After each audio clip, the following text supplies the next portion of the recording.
was born in Las Vegas, Nevada. Known as Sin City. It was kind of a fun place to grow up as a kid. But had a kind of sporadic, I would call it, religious upbringing. We would attend church, but not really on a regular basis, and we would alternate churches, like searching for what is the right church to go to or something like that. And my sisters in particular ended up, I have 3 older sisters, they actually became more religious and tried to bring that into my brother, and I have a twin brother also. Tried to pass that on to us, and so I feel I eventually did become religious. I had become a reborn or born again Christian. I prayed regularly to Jesus, Isa. I sought guidance from him. When I had a question in my life about, some road to take or path or major decision, whatever, I can remember staying up praying for a long time for an answer on this.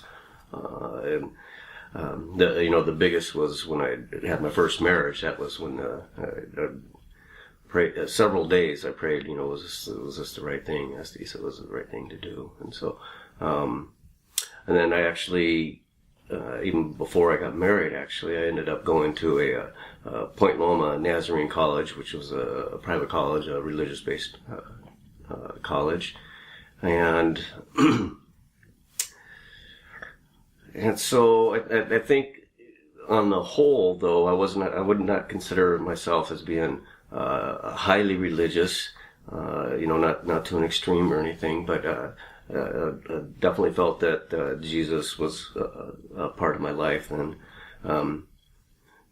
but I always had some questions, some lingering questions about, read the Bible many times, and just always had some lingering questions and stuff. So. Well, yeah, I think whenever you think about religion and really think about it and stuff, you feel it inside. You can feel that there is something inside, and it's a real feeling. It's not just something it's not just a logical thought. It's more than just a way of thinking. It has actual physical manifestation also in you. And so even when I would really concentrate and pray these, I could feel something inside, and so, and that's a good feeling, when you have that, it feels like it really strengthens the bond that you have, or the connection with the religion. So I know that it's real. I know there's something to it. It's more than just a way of thinking, a thought process. There's actually something to it. It's a real, affects you spiritually and physically. And so, that kind of energizes you when you have an experience like that, when something like that happens. And it can leave you craving more, right? Because, everybody likes, when you have a really good feeling or something, you always want more of that. And I really knew very, very little about Muslims and Islam. All I knew growing up was that there was somebody named Muhammad. Peace be upon him. That's about all I knew. I had, what I would consider like typical experiences here with, or biases here. I was in the Navy, and going to the Persian Gulf. It's like, well, okay, everybody there, they're the, they're like the enemies. They want to kill us. They want to, destroy our way of life or type thing. So it was never a good understanding. There was never any real desire at that point to even go beyond that to say, you know, okay, who are they? You know, what are they? What do they want? It was just part of just an accepted that, okay, this is, you know, we're who we are, and we got to protect that at all costs. And, you know, anybody who goes against us is, you know, got to be really guarded against. So to keep it kind of wild. But, so really, I had basically zero knowledge, I would say, other than the fact that I knew that Muslims considered their leader to be Muhammad, peace be upon him, and that was basically it. Other than okay, they live in the desert. You know, I thought all Muslims were just strictly in the Middle East. I had no idea really that they're everywhere. You know, I didn't know there could be possibly any there where I lived in San Diego or Las Vegas or wherever. I thought they all lived in the Middle East. kind of naive. So my first interaction with Islam, I guess, would be I don't know if 9/11 would count, but that was maybe the starting point, I guess. Also, you might say, because then became even, it was hammered in more that, okay, now here the Muslims are, you know, they're attacking us basically, right? But then I still kind of I didn't get really hyped up anti-Muslim or anything like that, but it did solidify at that time my belief that, okay, the Muslims are, you know, they're not good people, you know, they want to hurt us, type of thing. So that might have been maybe my first more in depth, other than, okay, I know what the Prophet's name is. But then after the London bus bombings, that's when I got more curious. That's when you know, you turn on the news and you hear, okay, this is not what Islam is about. But then you hear there's this Muslim group claiming responsibility for it, and so that's when I said, okay, I need to find out for myself. You know, what is Islam? What are these Muslims about? You know, there's two sides you always hear. Which side is the right side? You know, which one is the one that I should be listening to? You know, which voice should I be listening to? So I went to Barnes & Noble bookstore, and I bought a Quran, and I started reading. I would drive to work. I'd get to work early. I'd read some in the parking lot before I'd go into work, and then I would end up spending part of my lunchtime reading some more, and then read a little bit more before I'd drive home to work. And so I have to say Surah Fatiha immediately kind of put my mind at ease. You know, it felt, okay, well, this is good. You know, I was expecting maybe some, you know, starting out really horrific stuff or something like that, but it was really comforting. It was, I felt, okay, this is nice. This is worth continuing reading. So that prompted me to go to some lectures that were at San Diego State University, put on by the Muslim Student Association there. The lectures were a series on the prophets. And so I attended those. And again, I learned that, okay, well, this is familiar. This is not something really strange. This is, you know, very familiar to what I'm already used to.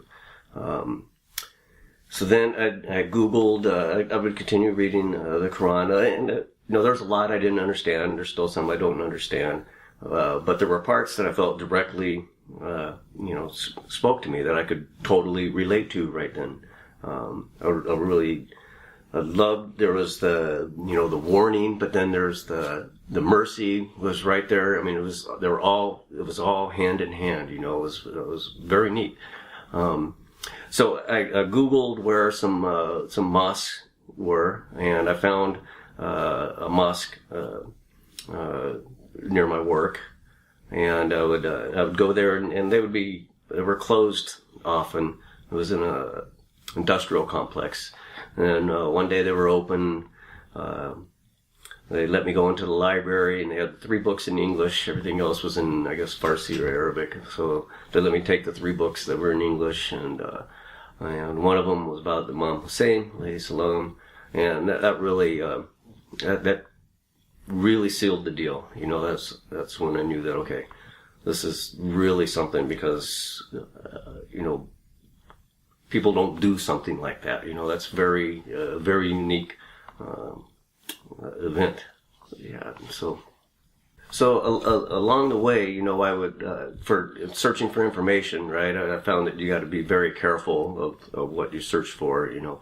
But so the book that I got from the mosque, Islamic Education Center in San Diego, was really fantastic, because you know, reading the story of Imam Hussain alayhi salam it's something that no one else, the average person, anybody, they're not going to do something like that. You know, if your motivation is worldly gain, money, fame, anything other than the love of Allah, you're not going to do something like what he did. You know, and so it's like, it really, I mean, I feel it now. It really shows you and lets you know that his importance, that he's real. What he did and believed in was real, and it's important, and it's vital, and it's relative every day. It's relative to all of us all the time. And so just that sacrifice lets you know that it can't be done, could not have been done for anything other than the love of Allah, the belief in Allah, and to teach us that, okay, this is a real thing here. This is something that's important to you guys, and you need to know about this. And so, you know, after reading that, you know, the wonderful thing about that also is it leads you to learn when you're coming to Islam. It leads you to learn about the other Imams, you know, because it's like, okay, now I found out about Imam Hussain alayhi salam. So who are the other peoples? And then you learn about Imam Ali alayhi salam, and you learn about the other Imams. And what's fantastic about that is that you can find an answer for every situation that just really makes sense, and it's a peaceful one. It's not an aggressive one or an overly passive one or anything. It just seems like, well, if you think about it, it's like, you know what? That's a really good answer to this, and you can find those answers. You know, there's the resources that the imams gave us. It's just it's a treasure, you know. And so when you're coming to Islam and you learn about these imams, these personalities, then it leaves no doubt that, okay, this is absolutely the correct way to go. And what I loved about it also was that one thing that had troubled me as a Christian was, you know, Isa came, right, and you know, and the Bible was created later, and so there's all this guidance. But after Isa left, you know, what happened, right? It was, you could see there was the splintering, you know, who's the leader. There was no clear leadership. There were, you know, wars fought over who's going to be leader, right? And so learning about the imams, it's like, okay, that answers that question. You know, Allah did not leave us wandering, right? It's like, okay, here is the succession. Here is how you continue. And so that was really wonderful. That really made a lot of sense to me. You know, I couldn't see Allah sending his last prophet, but then saying, okay, you guys are on your own again. You know, that it makes sense that we have to have the imams. At the time I embraced Islam, I'd been married for 22 years, and so it did not go over well. It was like a light switch. It was pretty much instant cutoff from a support system that I had. You know, with family, it was just basically gone. And actually, for the first, I don't know, maybe for quite a while, I was kind of accepted in the mosque, but not really felt like a part of it. Hardly anybody, if anybody would talk to me, I'd go there, that's alone. So that was still a struggle that, finding out how to do things, who to ask questions was still a struggle, at that point. The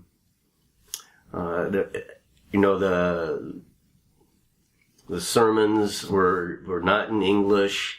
I took my wife and daughter to one, and they're like, what are you doing? You can't, what are they saying? You don't even know what they're saying, how could you be following this?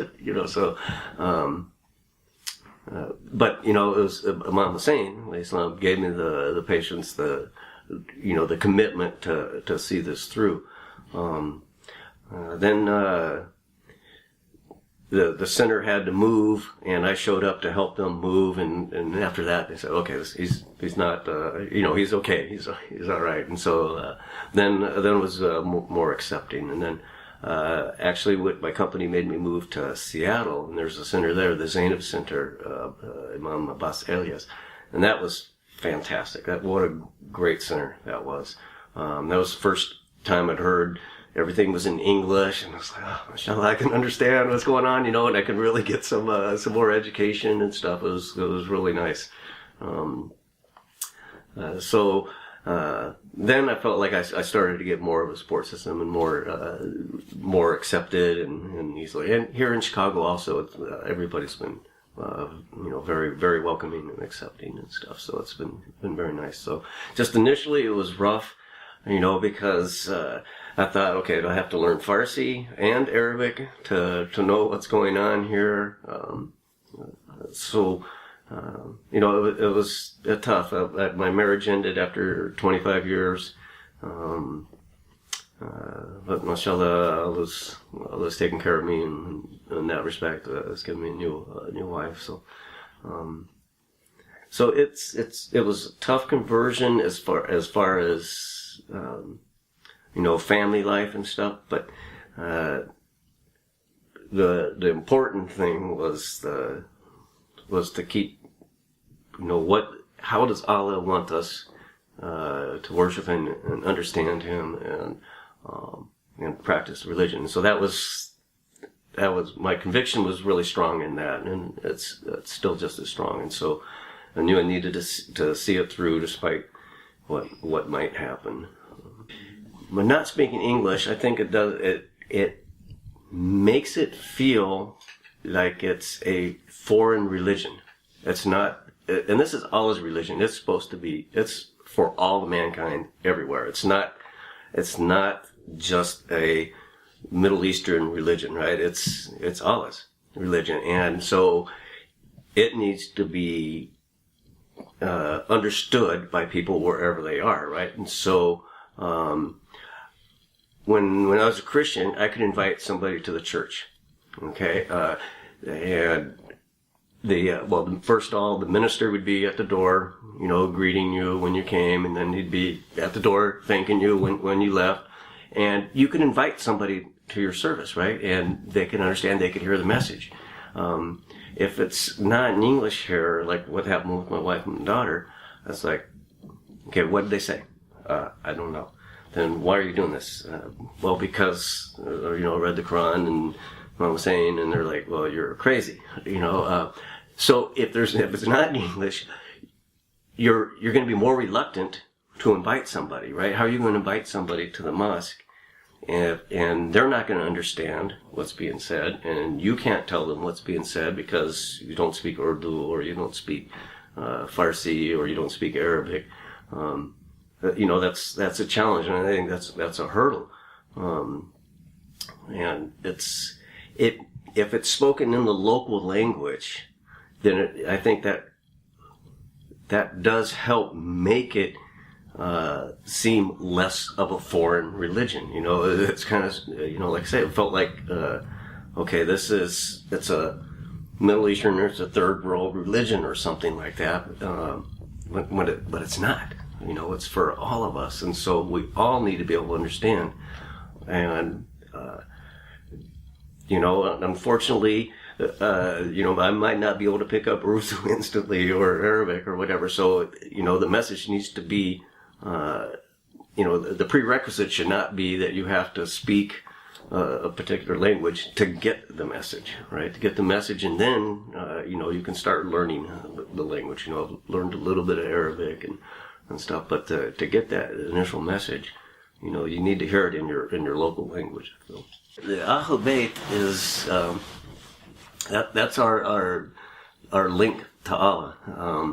If you want to know how to worship Allah, then the Ahl Bayt is the path. They're the ones that are going to teach you. All our du'as, they're really wonderful. They're super encompassing. They will teach you how to approach Allah.